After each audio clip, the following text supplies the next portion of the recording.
साथ हमारा मन भी सुनना चाहिए। बच्चों को टीचर बोलते हैं कि मन लगा के पढ़ो, मन लगा के सुनो। अब बोले बोले कानों से सुन रहे हैं ना, मतलब मन भी तो उसमें होना चाहिए ना। जो शिक्षा दी जा रही है उसको मन लगा के सुनो, मतलब मन भी उसी में आए। तन मन एक रस तो सिमरन कहिए सोए।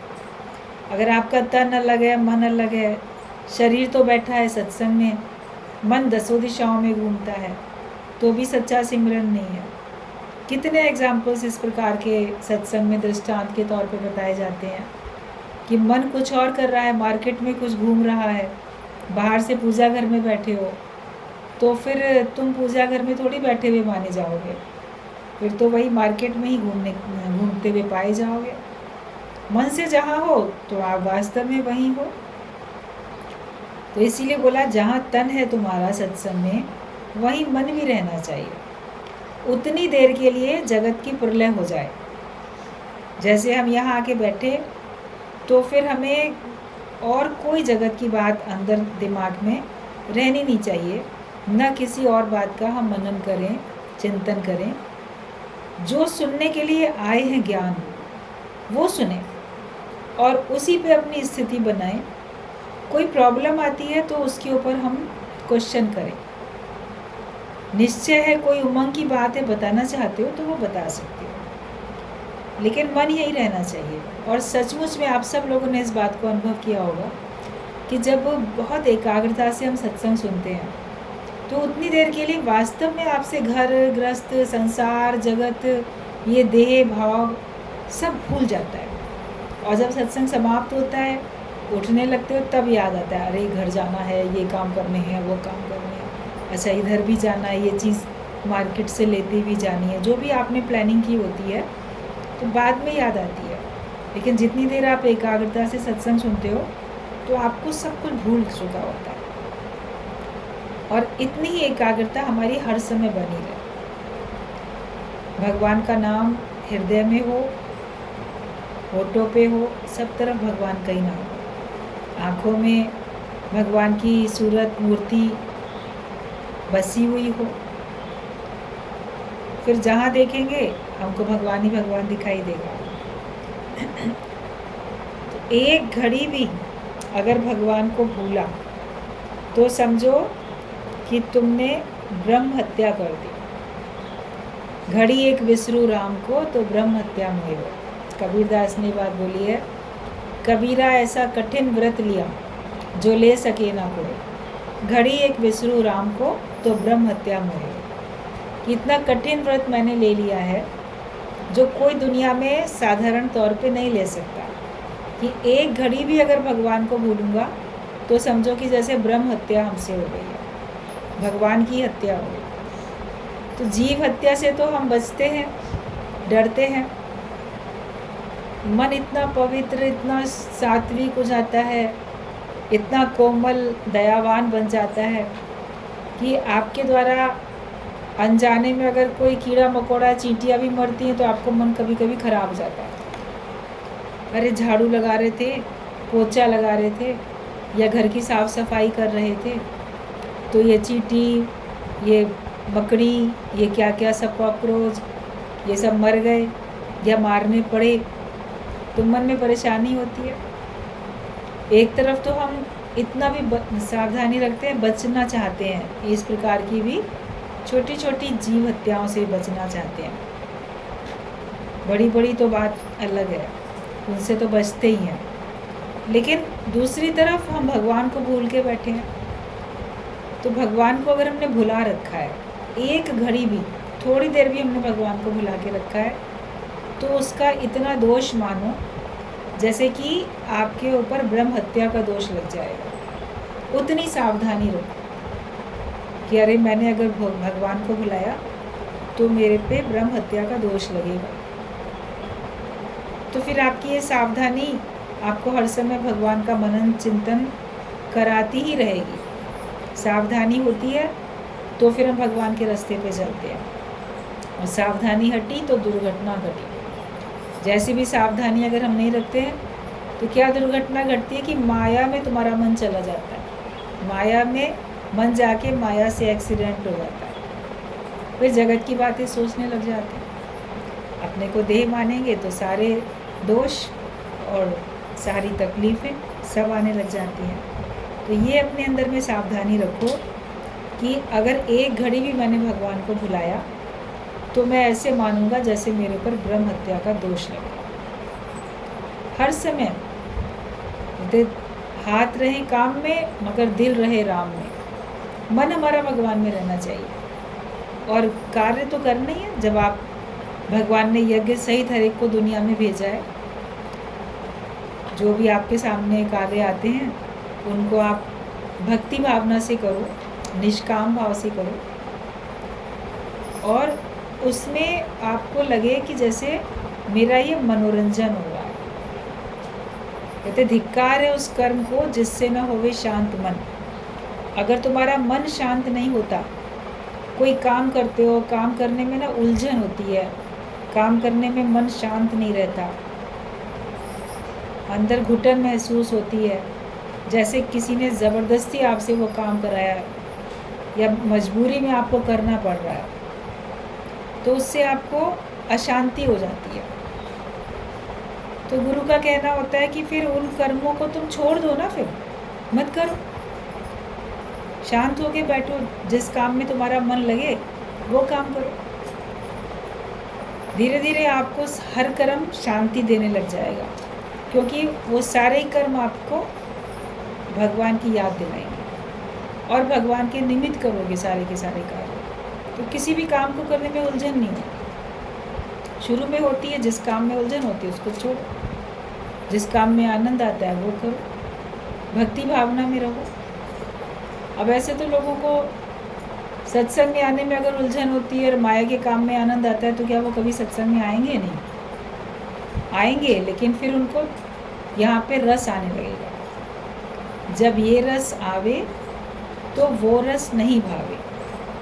माया का रस पहले अच्छा लगता था, ज्ञान में आते हैं, उपजे चाह साध के संग, साध संगत के बीच में बैठते हैं, हमारे अंदर में परमात्मा को पाने की चाह उपजती है या सत्संग सुनने की चाह उपजती है। आखिरकार क्या बातें बताई जाती हैं, सुनते सुनते आपका मन शुद्ध होता जाता है। अगर कोई टोकरी है, बांस की ऐसी टोकरी है, रखी है बहुत समय से झोपड़ी में, धूल मिट्टी जाले सब उसमें लगे हुए हैं, उसको अगर मान लो पानी में बार बार डालें तो साफ हो जाएगी।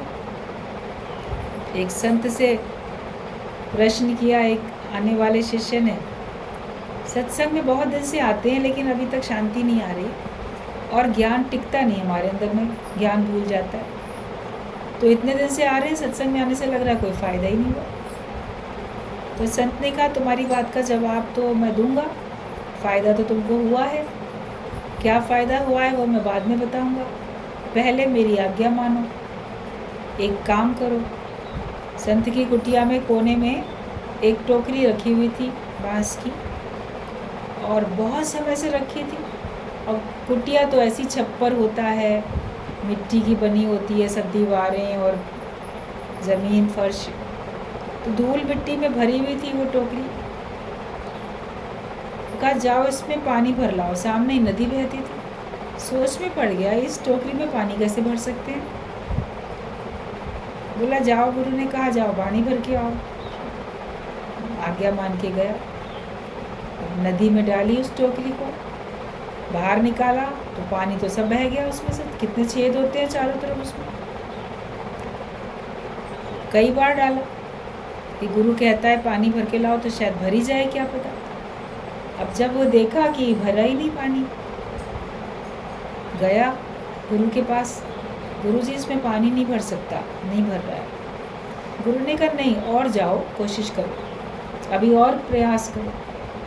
ऐसे कई बार उसको बोला, काफ़ी घंटों तक उसने प्रयास किया, आखिरकार तो उसके हाथ थक गए, बार बार उसको पानी में डाले, बाहर निकाले, डाले बाहर निकाले, तो बाहें उसकी थकने लगी। आखिरकार आके बैठ गया, कहता है गुरुजी मैं तो थक गया और इसमें पानी भर ही नहीं सकता है। तो गुरु मुस्कुरा दिए, बोला हाँ मैं जानता हूँ इसमें पानी नहीं भर सकता है, लेकिन तुम मुझे एक सवाल मेरा है उसका जवाब दो। जब पहली बार तुम इस टोकरी को लेकर गए थे नदी में पानी भरने, तब इसकी शक्ल, सूरत, रंग, रूप कैसा था और अब कैसा है? परिवर्तन आया इस टोकरी में कि नहीं? तब उसका ध्यान गया टोकरी पे। अब तो चमचमा रही थी बिल्कुल। इतनी बार पानी में जाके निकले, पानी में जाके धुलती चली गई, साफ हो गई वो बिल्कुल, बहते पानी में बढ़िया साफ हो गई।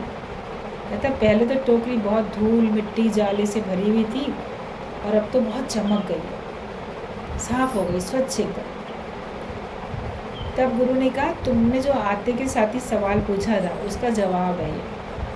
तुम्हारा भी शरीर रूपी टोकरी जब शुरू में सत्संग में आए थे तो विषय विकारों में, बुराइयों में खोट थे, तमाम अंदर भरे पड़े थे, तुम्हारे अंदर दोष, मलिनता थी, आचरण में भी, तन में भी, मन में भी, विचारों में भी, सब में मलिनता थी। लेकिन ज्ञान की गंगा में रोज़ रोज़ आके बैठते बैठते बैठते अब तुम्हारी ये टोकरी साफ हो गई। अब तुम्हारे अंदर कोई गलत मलिन विचार भी नहीं आते, मन भी साफ रहता है, किसी के लिए बुरा नहीं सोचते, और तुम्हारा आचरण, तुम्हारे कर्म भी अच्छे हो गए। कोई ऐसा नहीं बोलेगा सत्संग में जाता है फिर ऐसे काम क्यों करता। तो ये सब सफाई हो गई ना, ये फ़ायदा पड़ा है। ऐसा नहीं है कि सत्संग में आके फ़ायदा नहीं पड़ता, फ़ायदा तो बहुत पड़ता है। तो पहले तो हमारा तन मन सब शुद्ध होता है, विचार, वाणी सब अच्छी हो जाती है। उसके बाद फिर जो छेद हैं ये बोले इनको बंद करना होता है, तब तो पानी भरेगा। अभी टोकरी को अगर मान लो कोई किसी पॉलीथिन में पूरे में अच्छे से डाल दे, चारों तरफ उसमें लगा दे, फिर उसमें भर सकते हैं पानी, या किसी भी वजह से उनके सारे छेद बंद कर दे तो पानी भरा जा सकता है। इच्छाएं हमारे अंदर ज्ञान टिकने नहीं देती। जब इच्छाएं हमारी समाप्त हो जाती हैं तो ज्ञान टिकने लगता है, और हमारे आचरण में, हमारे कर्मों में, सब में शुद्धता तो आ ही चुकी। हम ऐसे भक्ति के रस में अपने आप को ओत-प्रोत कर लेते हैं। जहाँ श्रद्धा है, विश्वास है, भक्ति है तो ज्ञान टिकेगा। श्रद्धावान लभते ज्ञान, ज्ञान का लाभ उसी को मिलेगा जिसके अंदर ज्ञान के प्रति, गुरु के प्रति श्रद्धा है। और श्रद्धा से ही हम ज्ञान लेते हैं। हमारी श्रद्धा ही तो है जो ज्ञान सुनती है। हम सत्संग में आके बैठते हैं, हम ज्ञान सुन रहे हैं तो केवल कान हमारे ज्ञान नहीं सुन रहे हैं, लेकिन हमारे अंदर का जो श्रद्धा भाव है, उस भाव के कारण से आप ज्ञान सुन रहे हो। किसी को ज़बरदस्ती पकड़ के ले आओ सत्संग में, उसके अंदर कोई श्रद्धा नहीं है, वो वहाँ बैठा दिखेगा लेकिन वो चारों तरफ निगाह दौड़ाएगा, कैसा हॉल है, कैसी इसमें रख रखाव है, सजावट है कि नहीं, सफाई है कि नहीं, क्या सही है क्या गलत है, पता नहीं क्या क्या सोचेगा वहीं बैठकर।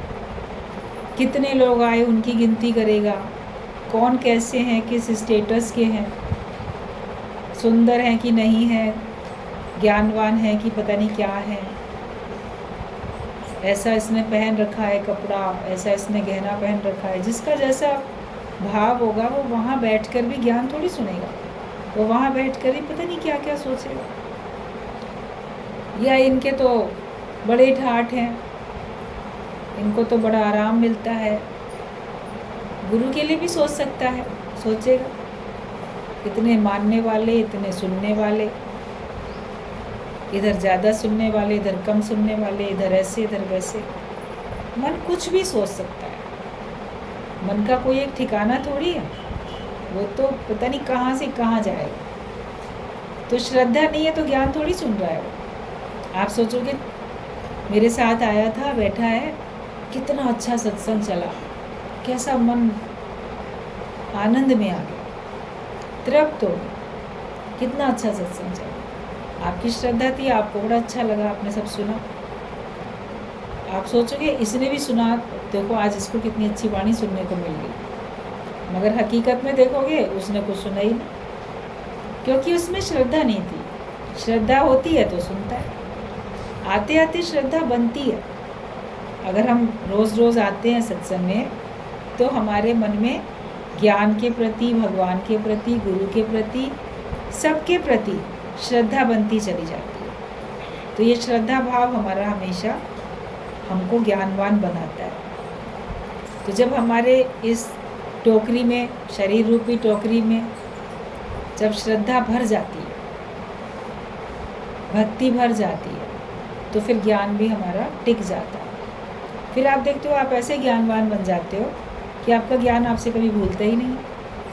सपने में भी ना भूले जिसको तेरा ख्याल, ऐसी स्थिति बन जाती है कि हमको सपने में भी भगवान तुम्हारा ख्याल नहीं भूलता। अभी कभी सपना भी अगर देखोगे तो सपने में भी आप अपने को देखोगे कि आप ज्ञान का ही जवाब दे रहे हो, किसी को ज्ञान की ही बात करते हो। या कुछ और भी अगर आप देखते हो तो आपको लगेगा कि उसमें भी कुछ ज्ञान था, कुछ समझ थी, जैसे सुजागी स्थिति हमारी रहती है। वो तब हो पाता है जब हम हर समय भगवान को याद करते हैं। जो दिन भर सोचोगे या सुनोगे वो हमारे सबकॉन्शियस माइंड में चला जाता है और वही कभी ना कभी सपने के रूप में हमको फिर दिखने लग जाता है। प्रभु ते भूलिया तो व्यापन सभी रोग। अगर आप भगवान को भुलाओगे तो तुमको सारे ही रोग व्याप जाएंगे। इसीलिए कहा जाता है पी लेना हरि नाम का प्याला, सारे रोग मिट जाएंगे। भगवान के नाम का प्याला पियो। हम सत्संग में आके बैठते हैं तो ये हमको भगवान के नाम का प्याला, अमृत पिलाया जाता है। देवताओं को सबको भगवान ने अमृत पिलाया ना, तो हम सबको भगवान गुरु के रूप में आके हमको अमृत पिलाता है, वचनों का अमृत, जिसको पी के हम अमर हो जाते हैं, मरते नहीं कभी भी। ये निश्चय हो जाता है। आप ये कह सकते हो कि मैं ना मरबो मरबो संसार, मोहे मिलियो है जियावन हार, कि अब मैं मरने वाला हूँ ही नहीं। देह तो विनाशी है, उसका तो एक दिन नाश होना ही है, लेकिन मुझ आत्मा का कभी नाश नहीं, मैं तो सदा रहने वाला हूँ। उस निश्चय में आ जाते हैं। कैसे हम उस निश्चय में आके अपने को अमर आत्मा बना लेते हैं? क्योंकि हमने वचनों का अमृत पी लिया। जिसने ये अमृत पिया वो मर नहीं सकता। वो उसके अंदर में ज्ञान चला गया तो फिर वो हमेशा के लिए रहता ही रहता है। तो भगवान को भूलेंगे तो रोग व्यापेंगे, भगवान को याद रखेंगे तो हम स्वस्थ होके अपने स्वरूप में स्थित होके रहेंगे। See God everywhere, there is nothing but God. हर जगह भगवान ही भगवान देखो, क्योंकि भगवान के अलावा और कुछ है भी नहीं। हमारी ये धारणा गलत है कि भगवान के अलावा भी बहुत कुछ है। शुरू में भेद करने के लिए, माया से मन हटाने के लिए बोलते हैं जगत से छूटो, माया से छूटो, जगत में दोष दृष्टि रखो, माया से बचो, ताकि आपका मन भगवान में टिके, आपको वैराग्य आए। इसके लिए बोला जाता है। माया को सत्य समझते थे, जगत को सत्य समझते थे, उसमें आसक्त थे। उस वजह से उससे मन हटाने के लिए उसमें मिथ्या भाव पक्का कराते हैं। सब झूठ है, सब मिथ्या है। ज्ञान पक्का होने के बाद आप बोलोगे है ही भगवान, माया है कहाँ? माया है ही नहीं, है ही भगवान। भगवान के अलावा कुछ भी नहीं। पहले अलग अलग दिखता था, मगर फिर वो आपको एक दिखता है। आपने गले में माला पहनी है, धागा है उसमें बीच में, धागे में मोती डले हुए हैं। धागा और मोती अलग अलग है, लेकिन अगर वो मोती धागे के ही बने हुए हैं तो अलग होते भी तो अलग नहीं है। भगवान कृष्ण ने इसीलिए ये बात बोली भगवत गीता में कि सारे संसार में मैं सूत की मणियों के सदृश व्याप्त हूँ। जैसे सूत है धागा और उसमें जो मोती है मणियाँ, वो भी सूत की ही बनी हुई है। तो भगवान से अलग क्या चीज़ है? जगत में जो भी कुछ हमको आंखों से दिखता है वो सब भगवान ही तो बना। जब इस तत्व पे हमारी नज़र जाती है तो माया है कहाँ जिससे बचेंगे? पहले अलग समझते थे तो बचो, लेकिन जब आप तत्व की दृष्टि से देखते हो तो आपके अंदर तो एक ही भाव है। द्वैत हमारे अंदर था, वो हमने समाप्त कर दिया। अपने को पहले देह मानते थे, अब समाप्त कर दिया देह मानना। फिर आपके जितने भी कर्म होंगे वो सब अद्वैत भक्ति और अव्यभिचारी भक्ति से ओतप्रोत होंगे। दूसरा भाव समझ के नहीं करोगे, सब जगह अपना आप देख के करोगे तो कर्तापना नहीं आएगा, कर्म नहीं बनेंगे। आप हर जगह भगवान देख के भगवान की भक्ति करोगे। फिर तो सब जगह भगवान ही देखो, सी गॉड एवरीवेयर, हर जगह भगवान ही भगवान देखो। कण कण में भगवान बसे हैं और भगवान के अतिरिक्त और संसार में कुछ है भी नहीं। हमारी गलत धारणा जो थी भगवान के अतिरिक्त भी बहुत कुछ है, वो धीरे धीरे आप देखोगे परिवर्तित हो जाती है। और बस हर जगह एक भगवान है, यही हमको ख्याल आ जाता है। और ये सच्चाई भी है कि there is nothing but God, भगवान के अलावा कुछ और है ही नहीं दुनिया में। एक समय में एक ही चीज़ तो रहेगी, या अंधेरा या रोशनी। दो चीज़ कैसे रह सकती हैं? एक साथ नहीं रह सकती ना दोनों चीज़ें। आपके कमरे में या अंधेरा है या रोशनी है। अगर आपने ज्ञान की ज्योत जला ली, वास्तव में आपके मन में ज्ञान की ज्योत जल गई, फिर आप देखोगे आपके अंदर अज्ञानता का अंधेरा है ही नहीं। क्यों सोचते हो कि मेरे अंदर ज्ञान भी है तो अज्ञान भी है? जिस वक्त ज्ञान है उस वक्त अज्ञान नहीं है, और जब अज्ञानी बने तो ज्ञान नहीं होता। ज्ञान की बत्ती बुझी तब तो अज्ञान का अंधेरा आया।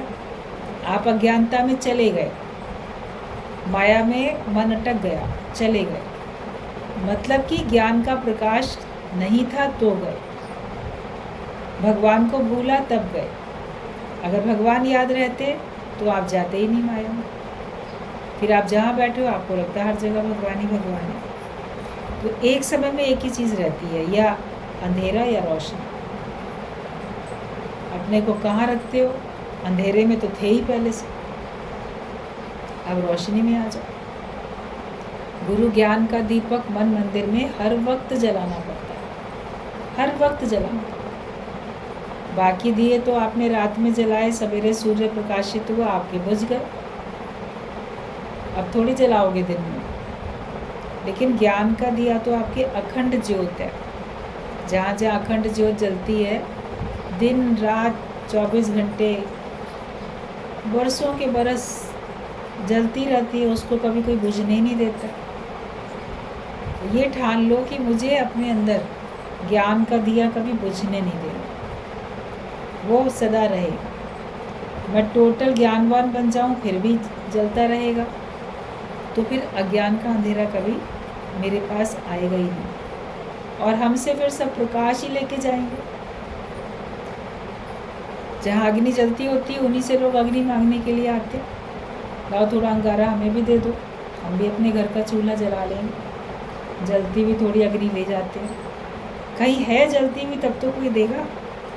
खुद के पास ही नहीं है जलती हुई अग्नि तो दूसरे को कैसे देंगे? तो ज्ञान का प्रकाश हमारे पास ही नहीं है तो हम दूसरे को कैसे दे सकते हैं? तो इसके लिए अपने को हर वक्त ज्ञान में रखो।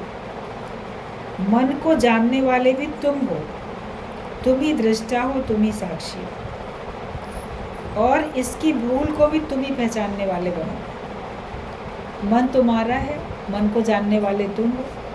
कभी अपने मन की गलतियाँ पता नहीं चल पाती हैं कि मन में कौन सी भूल, कौन सी गलती है, उसकी वजह से मेरे कौन से आचरण में खराबियाँ आई। लेकिन जब विवेक खुल जाता है, पहले तो गुरु टोकता है, बताता है। जैसे बच्चों को समझ नहीं आती कि हम सही काम करते हैं कि गलत करते हैं, तो उनके बड़े माता पिता या स्कूल में टीचर या घर में जो बड़े होते हैं वो उनको समझाते हैं, बेटा ऐसे नहीं करो, वैसे नहीं करो, ये गलत बात है। तो सीखता है कि हाँ ये चीज़ गलत है, मुझे नहीं करनी है। किसी के सामने शोर नहीं मचाना है, लड़ाई नहीं करनी है, कुछ मांगना नहीं है। किसी के घर जाके एकदम से सामने खाने की चीज़ आई तो झट से उठा के खाना नहीं है। कितनी छोटी छोटी बातें होती हैं जो बच्चों को नहीं पता होती कि मुझे करना चाहिए कि नहीं करना चाहिए। वो करते हैं तो उनको टोका जाता है ना, लेकिन बाद में तो उनको समझ आ जाती है क्या सही है क्या गलत है। उसके बाद वो खुद ही सही रास्ते पे चलते हैं, गलत रास्ते पे नहीं चलते। जगत में भी हर एक जीवन जीता है, गुरु बताता है क्या करना चाहिए क्या नहीं करना चाहिए। फिर हम अपने मन के साक्षी बन जाते हैं। आप अपने मन के जो विचार हैं उनको देखने वाले बनते हो, तो आपको समझ में आता है कि ये मेरे विचार सही हैं कि गलत है। वो विचार आपने किसी और को बताए भी नहीं, आप ही को पता है, लेकिन आप निर्णय कर सकते हो, जांच के परख के आप निर्णय कर सकते हो कि विचार सही थे कि गलत थे। और जो गलत होते हैं उनको आप दूर कर देते हो, अच्छे हैं तो आप उनको रख लेते हो, क्योंकि साक्षी खुद हो।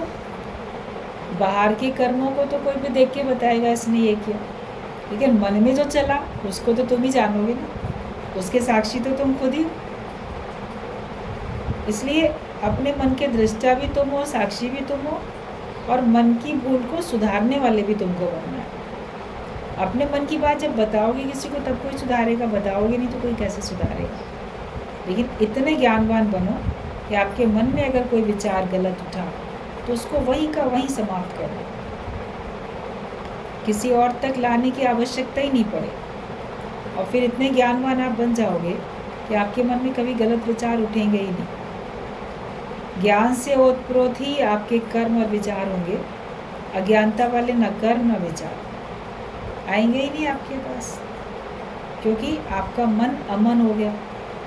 मन में संसार की इच्छाएं नहीं है, अपने को देह नहीं मानते हो, तो फिर कुछ भी विचार आपके अंदर में नहीं होते। वो फिर निर्विचार अवस्था कहलाती है। लोग सोचते हैं निर्विचार अवस्था मतलब कोई ख्याल ही ना उठे, तो कोई ब्रेन वॉश थोड़ी हो जाएगा, ख्याल ही नहीं उठेंगे। लेकिन वो जो विचार उठते हैं वो आपको परमात्मा से योग लगाने के लिए, और जो विचार हैं वो जगत के स्वयं के कल्याण के लिए उठते हैं, अपना उत्थान करने के लिए। वास्तव में आत्म जागृति वाले विचार उठते हैं। तो वो विचार तो जैसे हुए, उठे या नहीं उठे, उन विचारों के कारण से आप जन्म मरण के चक्कर में थोड़ी आओगे। जो विचार हमको जन्म मरण के चक्कर में ले आए, वो विचारों से तो छुटकारा पाना है। उसी बात को समझ जाओ, जो बात बताई गई उसको समझ जाओ, अपने को पहचानो, और इसकी भूल को भी तुम जानो, पहचानो, और इसको तुम ही दूर कर सकते हो। किसी राजा के सामने नट आके नृत्य करते हैं, राजा देखता है तो ठीक है, लेकिन अगर उन नटों के साथ राजा भी उठ के नाचने लगे तो ठीक नहीं। कभी राजा के महल में कोई आयोजन होता है तो बुलाए जाते हैं, बंजारे, नट, ये सब होते हैं, अपना डांस वगैरह दिखाते हैं, करतब कलाएं दिखाते हैं, सबका मनोरंजन हो रहा है, राजा भी बैठा देख रहा है, तो वो तो अच्छा है अगर देख रहा है। लेकिन अगर आप देखो राजा भी उठ के उनके संग मस्ती में नाचने लगे तो राजा की शोभा थोड़ी होगी, वो उसके पार्ट पे सही नहीं है कि वो भी उठ के नाचने लगे। वो बस बैठ के देख रहा है, अप्रिशिएट करता है, उनको इनाम देता है, उतना ठीक है, मगर उनके साथ उठ के खुद भी डांस करने लगे वो गलत हो जाता है। तो तुम हो राजा और मन है तुम्हारा नट, तो मन के साथ तुम क्यों नाचते? मन नाच रहा है, मन को देखने वाले बनो। अच्छा उसने नृत्य किया, मन को शाबाशी दे दो। मन गलत करता है तो उसको दंड दो। ज्ञानवान हो गए तो मन गलत करेगा नहीं, लेकिन मन बड़ा अच्छा अच्छा कार्य करता है। फिर कभी अपने अच्छे कार्यों को देख के खुद ही मस्त हो जाते हैं, अहंकार में भूल जाते हैं, मेरा मन कितना अच्छा है, देखो मेरे मन में कितने अच्छे अच्छे विचार हैं, देखो मेरे मन मेरे से अब कितने अच्छे कार्य कराता है, अब मेरी कितनी कीर्ति होती है, कितना मेरा नाम हो रहा है। तो उस मन के साथ तुम भी नाचने लग जाते, तो ये तुम्हारे पार्ट पे शोभा नहीं देता। तुम मन भी नहीं हो, तुम तन भी नहीं हो, दोनों से अलग हो।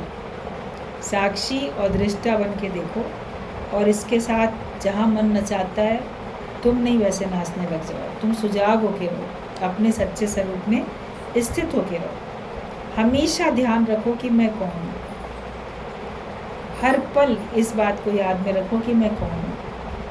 इस देह को धारण करने वाला मैं अलग हूँ, मन को जानने वाला मैं अलग हूँ, बुद्धि को जानने वाला मैं अलग हूँ। मेरी बुद्धि उलझ गई, मेरा मन ठीक नहीं है, मेरा तन ठीक नहीं है। तो कोई अलग है ना जो जानता है बुद्धि उलझी हुई है कि नहीं उलझी है, उसको जान कौन रहा है? बुद्धि स्वयं थोड़ी कह रही है कि मैं उलझ गई। कोई कह रहा है अंदर बैठ के कि मेरी बुद्धि काम नहीं कर रही, मेरा मन खुश है या मेरा मन दुखी है, उदास, या मेरे शरीर में ये पीड़ा है या ये कोई और समस्या। उस सबको जानने वाला तो कोई और अलग है, वो तुम्हारा सच्चा स्वरूप है। हर वक्त ये याद रखो कि मैं कौन हूँ। तो आप ना मन के चक्कर में, ना तन के चक्कर में, ना बुद्धि के चक्कर में, किसी चक्कर में नहीं आओगे, उलझोगे नहीं जरा भी, और आपका आनंद हमेशा बना रहेगा। आप अपने निज स्वरूप में हमेशा स्थित रहो। हमेशा याद रखो कि मैं कौन हूँ, और इस बात को सोचने से ही तुम अपने असली स्वरूप में आ जाओ। जैसे आप ये सोचोगे कि मैं कौन हूँ, अरे मैं कौन हूँ, कहाँ बह गया था, क्या सोचने लगा था, कुछ बन के तो सोचते थे, अपने को देह मान के, नाम रूप मान के, संबंध मान के तो सोचते थे। तो जैसे एकदम आप याद करोगे अरे मैं कौन हूँ, तो समझ में आएगा गुरु ने कहा मैं आत्मा, तो तुरंत अपने स्वरूप में आ जाओगे। फिर जो अपने को देह मान के सोच विचार चल रहा था वो टोटल फुल स्टॉप, टोटल ख़त्म हो जाता है। कि बस जैसे ही याद करते हो कि मैं कौन हूँ, तो इस बात को सोचने से ही तुम अपने असली स्वरूप में आ जाओ। अहम भी मन से ही होता है, अहमता, ममता, कर्तापना, ये सब हमारे मन से ही तो होते हैं।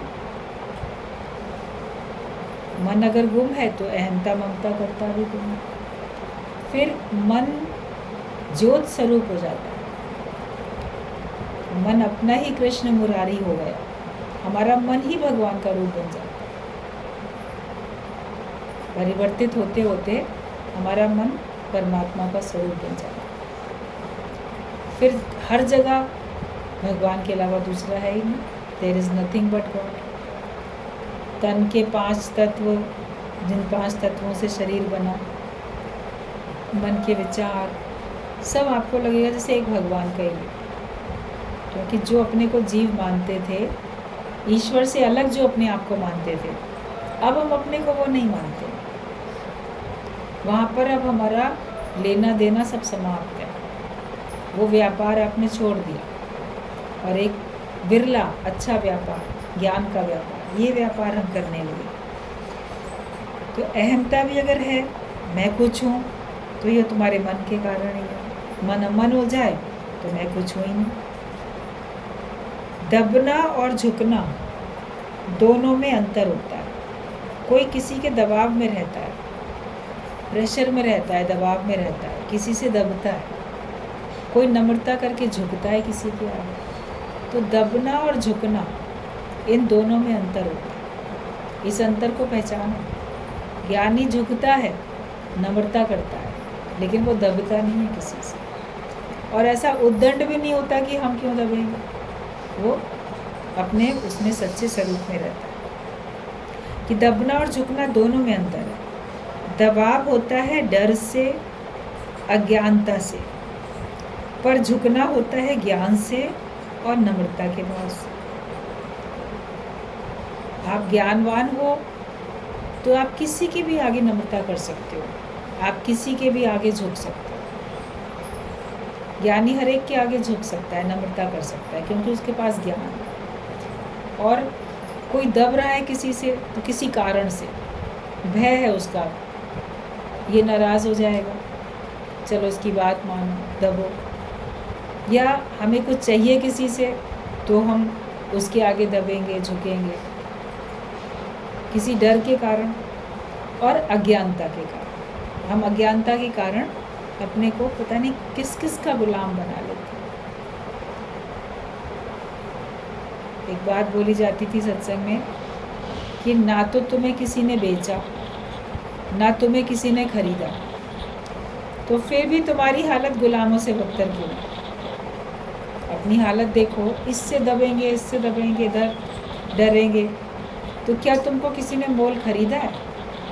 या तुम्हें किसी ने बेच दिया था दूसरे के हाथों में कि चलो इसकी गुलामी करो? तो ना किसी ने खरीदा ना किसी ने बेचा, फिर आपकी हालत गुलामों से बदतर क्यों है? गुलामों जैसी क्यों है? क्यों दबते हो? आप अपने स्वरूप में रहो, आनंद में रहो। ज्ञानी स्वेच्छा में रहता है, वो प्रेम से कुछ भी कार्य कर सकता है। भगवान कृष्ण ने प्रेम के कारण से अर्जुन का रथ भी हाँका, वरना वो बोले कि हम क्या तुम्हारे रथवान हैं, कोचवान हैं, ड्राइवर हैं क्या तुम्हारे जो काम करेंगे? लेकिन प्रेम के कारण उसने कुछ भी काम किया। प्रेम के कारण झूठी पत्तल भी उठाई यज्ञ में कि ठीक है हमें कोई कार्य सेवा लेनी है, तो उन्होंने वो भी किया। तो प्रेम में तो ज्ञानी कुछ भी करेगा, उसके पास ज्ञान है और नम्रता है, वो छोटे से छोटा काम करने में भी पीछे नहीं हटेगा। अब किसी की झूठी पत्तलें उठा के रखना, ये तो लगेगा नौकरों का काम है, ये मैं इतना बड़ा राजा, मैं ये काम क्यों करूँगा? तो प्रेम में तो कुछ भी कार्य हो सकता है, किसी दबाव में थोड़ी किया जाता है। भगवान कृष्ण ने कोई दबाव में थोड़ी काम किया कि नहीं तुमको यही काम करना ही है। एक किसी को डांट डपट के ज़बरदस्ती बोल जाएगा नहीं तुम्हें यही काम करना है, तो मन हो या नहीं उसे करना ही पड़ेगा, तो वो अलग चीज़ होती है दबाव। तो अपने जीवन में देखो कि हम अपने जीवन में नम्रता भाव में रहते हैं, हमारे अंदर झुकना है या हमारे अंदर दबना है, क्या है? अहंकार नहीं हो, मन को मोड़ सकें, मन को झुका सकें। भगवान से तो प्रार्थना भी की जाती है, गुरु के सामने भी आके प्रार्थना की जाती है कि मुझे झुकना नहीं आता, मुझे झुकना सिखा दो। गुरु से प्रार्थना की जाती है कि मुझको तुम अपनी पसंदी का बना लो, मुझे ऐसा बनाओ कि मैं तुमको पसंद आ जाऊं, और मुझे झुकना आता नहीं है, मैं हर एक के आगे अकड़ के चलता हूँ, हर एक के आगे अहंकार करके चलता हूँ, तो मुझे तुम झुकना सिखाओ। सच्चा झुकना, सच्ची नम्रता करना ज्ञान के बाद ही हो सकता है, उससे पहले कोई नहीं करता। नम्रता भाव में रहते हैं, दिखते हैं, मगर फिर अंदर अंदर वो परेशान भी होते रहते हैं। वो नम्रता उनकी, झुकना उनका दबने में शामिल हो जाता है, इसीलिए उनको उसमें घुटन होती है, आनंद नहीं आता। तो दोनों में अंतर समझो। और ज्ञानी तो प्यार से हर काम कर सकता है, वो बहादुर भी है। He is a brave man who can say no. वो बहादुर भी है ज्ञानी, वो प्रेम में हर काम कर भी सकता है, लेकिन उसके अंदर बहादुरी है, वो इनकार भी कर सकता है। आप माया में इनकार नहीं कर सकते कि नहीं हम ये नहीं करेंगे, क्योंकि हम दब रहे हैं, इसलिए हम इनकार नहीं कर सकते। क्या सही है क्या गलत है उसको हमें पता होना चाहिए, तो माया को इनकार भी कर सकते हैं। वरना आप बोलोगे कि हम कैसे इनकार करें, लोकारीत में जाने में, ये रीति रिवाज, ये कर्म कांड करने में, या किसी और काम में। बहुत प्यार से फलाने ने कहा तो हम चले गए, फिर ऐसा फिर वैसा। तो ज्ञानी नो भी कर सकता है, और उसको माया में घसीटे तो मना भी कर सकता है कि नहीं हम तो नहीं जाएंगे, या हम ये कार्य नहीं करेंगे। इसका ये मतलब नहीं हुआ कि आप अहंकारी हो या झुकते नहीं हो, मगर आपके अंदर में विवेक है, क्या सही है क्या गलत है वो बात आप जानते हो, क्या करना है क्या नहीं करना है, इस बात का अच्छी तरह बोध है आपको। अबोध बालक नहीं हो, बोध है। तो इनकार भी कर सकते हैं माया को, नो भी कर सकते हैं, और वो बहादुर है। वरना इनकार करने में भी लोग डरते रहते हैं, कैसे मना कर दें, फलाना बुरा मान जाए। तो इतनी बहादुरी भी होती है ज्ञानी में, शक्तिशाली है कि वो माया में इनकार भी कर सकते हैं। जो एक भगवान की गुलामी कर रहा है वो दुनिया में गुलामी नहीं कर सकता। अगर आप एक भगवान की गुलामी करते हो तो आप संसार की गुलामी कैसे करोगे? एक व्यक्ति एक समय में एक ही मालिक की तो सेवा कर सकता है, आप दो मालिकों की सेवा एक साथ नहीं कर सकते कि आप भगवान की भी करो और जगत वालों की भी करो। अगर घर में दो मालिक हैं, नौकर एक है, एक बोलेगा मेरे लिए चाय बना के लाओ, दूसरा बोलेगा नहीं बाज़ार से सामान लेके आओ, तो वो एक ही टाइम में दोनों काम तो नहीं कर सकेगा ना, या तो वो चाय बनाएगा या वो बाज़ार से सामान लेके आएगा। या जो भी काम, अलग अलग काम बोले दोनों लोगों ने, तो दोनों काम एक के बाद एक कर सकता है, मगर एट ए टाइम तो दोनों काम एक साथ नहीं कर सकता। तो ज्ञानी भी या भगवान का करेगा या संसार का करेगा, दोनों काम वो एक साथ नहीं कर सकता। और जिसने जिसको अपना मालिक चुन लिया तो फिर वो उसी की बात माने। वो माया को अपना मालिक मानता ही नहीं, वो दुनिया वालों को अपना मालिक मानता ही नहीं। वो कहता है मैं तो एक नौकरी निराकार की करता हूँ, मैं तो एक भगवान की नौकरी करता हूँ, मेरे सतगुरु तेरी नौकरी सबसे बढ़िया और सबसे खरी। हम उसी की आज्ञा में चलते हैं, तो बाकी किसी और की आज्ञा में कैसे चल सकते हैं। गुरु कहेगा रोज़ सत्संग में आओ, जगत वाले बोलेंगे रोज़ जाने की क्या ज़रूरत है, एक बार में नहीं समझ में आता है, कभी कभी जाओ। गुरु बोलेगा जब से ज्ञान मिला तब से ही आ जाओ, जगत वाले बोलेंगे ओल्ड एज में जाओ, अभी से क्यों जाते हो, सारे फर्ज धर्म निपटा लो बाद में जाना, फिर तो कोई और काम होगा ही नहीं तुम्हारे पास, तभी आराम से फुर्सत से बैठ के भजन करना, कीर्तन करना, सत्संग सुनना। अपना मन भी वही मान लेता है कि हाँ सही बात है, रिटायर हो जाएं, बाल बच्चों की शादी ब्याह हो जाए, उनको सौंप दें उनके जिम्मेदारियाँ, फिर तो बैठेंगे, फिर तो कोई काम ही नहीं है, संसार के काम निपट गए। लेकिन जितने भी संसार में बूढ़े हैं घरों में, उनका ज़रा इंटरव्यू लेके आओ, एक सर्वे करो, पता चलेगा क्या वो सारे के सारे ज्ञानवान हैं, क्या वो सारे के सारे सत्संग में जाते हैं, या उनका मन लगता है।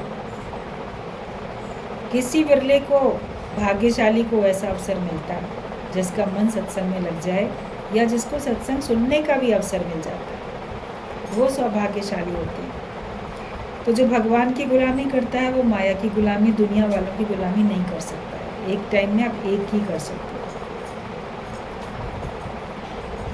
कृष्ण भगवान ने अर्जुन से हर कर्म कराया है, पर ज्ञान सहित कराया। सही वक्त पर तीर चलाने वाला ही तो जीत पाता है।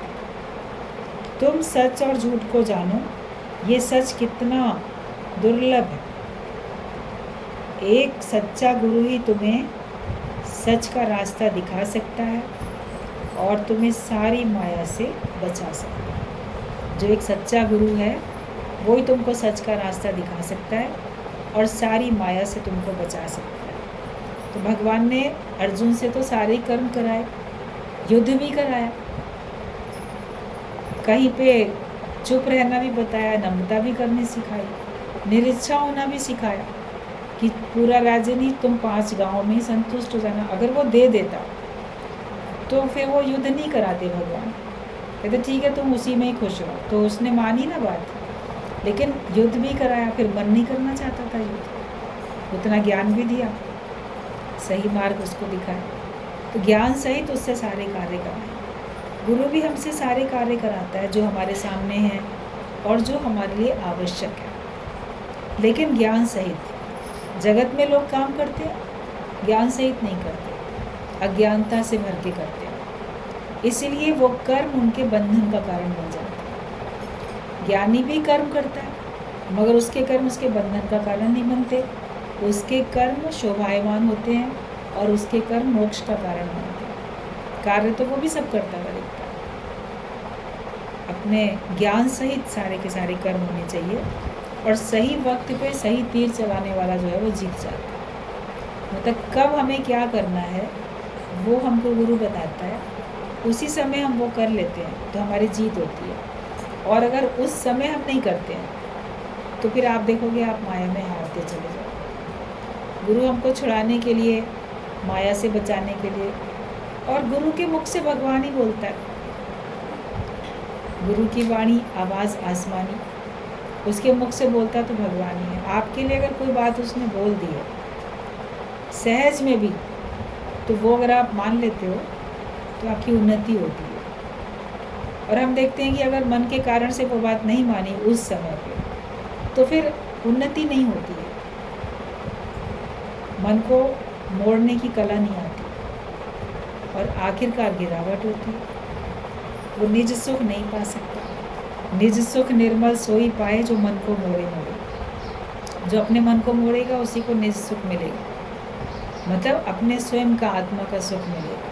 वो निज सुख होता है, मेरा अपना सुख। एक तो पदार्थों से लेते हो, व्यक्तियों से लेते हो, परिस्थितियों से लेते हो, वो तो बाहर से सुख ले लो, वो तुम्हारा अपना सुख थोड़ी है। तुम्हारा अपना सुख तो तुम्हारे अपने स्वरूप में टिकने में, उसमें गहरी शांति है, उसमें गहरा आनंद है। तो वो मन को मोड़ने से ही आता है। और ये सच का मिलना भी बड़ा दुर्लभ है। संत समागम हरि कथा तुलसी दुर्लभ दो, ये दुर्लभ चीज़ हमको मिली तो हमें इसकी कदर करनी चाहिए। जब दुर्लभ चीज़ हमको मिली और गुरु हमको सारी माया से बच के और हमको भगवान में टिकने का रास्ता दिखा देता है कि कैसे जाओ, ये माया से बचते चले जाओ और परमात्मा में टिक जाओ, अपनी मंजिल पे पहुंच जाओ। इसलिए सदा हमको गुरु की बात मान के ज्ञान के हिसाब से अपना जीवन जीते रहना चाहिए।